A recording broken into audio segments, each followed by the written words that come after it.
ಬರೀ ಕಂಪ್ಲೇಂಟ್ ಅಂತ ಆಗಿರಲ್ಲ. ಒಂದು ಕಂಪ್ಲೇಂಟ್ ಕೊಡೋದು ಪುನಃ ಒಂದಿನ ಅದು ಬರೋದು ಅದಲ್ಲ. ಏನೋ ದೊಡ್ಡದಾಗಿ ನಿರ್ಧಾರ ಮಾಡ್ಬೇಕಾದ್ರೆ ಸ್ವಲ್ಪ ಸಮಯ ತೊಳುತ್ತೆ. ಎಲ್ಲ ಒಂದು ಕೆಲಸ ಮಾಡಿ, ಎಲ್ಲ ನಿಲ್ಸ್ಬಿಡಕ್ಕೆ ಹೇಳಿ. ಅದು ಪಹಲ್ಗಾಮ್ ಹಗರಣ ಆಯ್ತು, ಕೊಲೆ ಆಯ್ತಲ್ಲ, ಎಲ್ಲ ನಿಲ್ಸ್ಬಿಡಕ್ಕೆ ಹೇಳಿ. NIA ಅವರೆಲ್ಲ ಮನೇಲಿ ಕೂತ್ಕೊಳಕ್ಕೆ ಹೇಳಿ. ಇವರು ತನಿಖಾ ವರದಿ ಸಿದ್ಧಪಡಿಸ್ಬಿಟ್ಟಿದ್ದಾರೆ. ಯಾರು ಡಿಬಾಕ್ ಕಂಪ್ನಿಯವರೆಲ್ಲ ಇವ್ರು ಕುತ್ಕೊಂಡು ಹೇಳ್ಬಿಟ್ರಂತೆ ಎನ್ಕ್ವೈರಿ ಮಾಡಿಬಿಟ್ಟಿರು. ಮಾಡಲಾಗಿ ನಮಗೆ ದಾಖಲಾತಿಗಳು ಸಿಕ್ಕಿರುತ್ತದೆ. ಅವ್ರು ಕುಡಿದು ಅವ್ರಿಗೆ ಒಂದು ಪೆಂಗ್ ಮುಂಡಕ್ಕೆ ಒಂದು ಮಾತು ಹೇಳಿ, ಒಂದು ಮಾತು ಹೇಳಿ, ಒಂದು ರಿಕ್ವೆಸ್ಟ್, ನನ್ನ ಬ್ಲಡ್ ಟೆಸ್ಟ್ ಮಾಡಿ. ಯಾರು ಕುಡಿತಾರೆ, ಯಾರು ಕುಡಿಯಲ್ಲ, ಯಾವ ನಟ ಕುಡಿತಾರೆ, ಕುಡ್ಕೊಂಡೇ ಕೂತಿರ್ತಾರೆ ಜನಕ್ಕೆ ಗೊತ್ತು. ನನ್ನ ಲೈಫಲ್ಲಿ ಒಂದು ಡ್ರಾಪ್ ಬಿಯರ್ ಹೇಗಿದೆ ಅಂತ ಟೇಸ್ಟ್ ನೋಡಿಲ್ಲ, ಸ್ಮೋಕ್ ಇಲ್ಲ, ನಾನ್ ವೆಜ್ ಕೂಡ ನಾನು ತಿಂತಾ ಇರಲಿಲ್ಲ.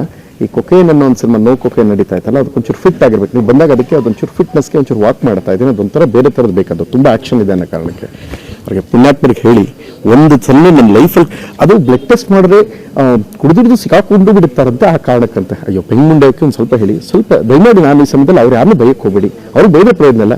ಇದರಿಂದ ಯಾರು ಮಾಡಿಸ್ತಾರೆ ಅವ್ರಿಗೆ ಬಿಸಿ ಮುಟ್ಟಬೇಕು. ಇಷ್ಟು ಸಲ ನಾವೇನು ಮಾಡ್ತಾ ಇದ್ದೀವಿ, ನಾನು 5 ದಿನ ಯಾಕೆ ಇದ್ದೆ ಅಂದರೆ, ಯಾವ ಪುಣ್ಯಾತ್ಮರು ಇದ್ರ ಹಿಂದೆ ಇನ್ನೂ ಇದ್ದು ರಿಕ್ವೆಸ್ಟ್ ಮಾಡಿದ್ರು, ಮಾತಾಡೋಣ, ಸಾಲ್ವ್ ಮಾಡೋಣ ಅಂತಾರ ಇದ್ದವರು ಕಟ್ ಮಾಡಿ ನೋಡ್ರಿ. ನಾನು ಸಂಜೆ 6:00 ಎಲ್ಲ ಪೇಜಲ್ಲಿ ಹಾಕಿಸ್ಬಿಟ್ಟವ್ರೆ. ಇರ್ಲಿ, ನನಗೆ ಗೊತ್ತು ಹೇಗೆ ಮಾಡಬೇಕು ಅಂತ. ಇದು ಬರೀ ಸೋಷಿಯಲ್ ಮೀಡಿಯಲ್ಲಿ ಹಾಕಿ ಅಥವಾ ಇದರಲ್ಲಿ ಯಾವುದೋ ಹಾಕೋದು ಅಲ್ಲ.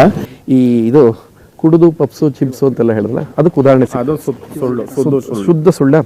ಎರಡನೇದು ವೆಪನ್ ತೋರಿಸಿದ ನಿಜ ಅನ್ನೋದು ಮಾಹಿತಿ ಬಂತ, ರಕ್ಷಕ್ ಇದ್ದ ಅನ್ನೋದು ಬಂತ. ನಾನು 5 ದಿನದಿಂದ ಸುಮ್ಮನಿದ್ದು ನನ್ನ ಒಳ್ಳೆತನ. ಅದೇನೋ ಕೂತ್ಕೊಂಡು ಇನ್ನಷ್ಟು ನೆನ್ನೆ ಇದೆಲ್ಲ ಆದಮೇಲೆ 5 ದಿನದಿಂದ ಯಾಕೆ ಕೊಟ್ಟಿಲ್ಲ ಅನ್ನೋದು ನಿಮ್ಮ ಪ್ರಶ್ನೆ ಅಲ್ವಾ? ಆ ಪ್ರಶ್ನೆ ಇವತ್ತು SP ಕೊಡ್ತಾರೆ ಉತ್ತರವಲ್ಲಿ. ಅಲ್ಲಿ ಬನ್ನಿ, ಇದು ಬರೀ ಕಂಪ್ಲೇಂಟ್ ಅಂತ ಆಗಲ್ಲ, ಬೇರೆ ಥರ ಆಗುತ್ತೆ. ಆಮೇಲೆ ಯಾರು ಅದನ್ನ ಅವ್ರು SP ಹೇಳ್ತಾರೆ, SP ಕರೀತಾರೆ, SP ತರ ತಗೊಳ್ಳಿ ಮಾಹಿತಿ ಇಲ್ಲ.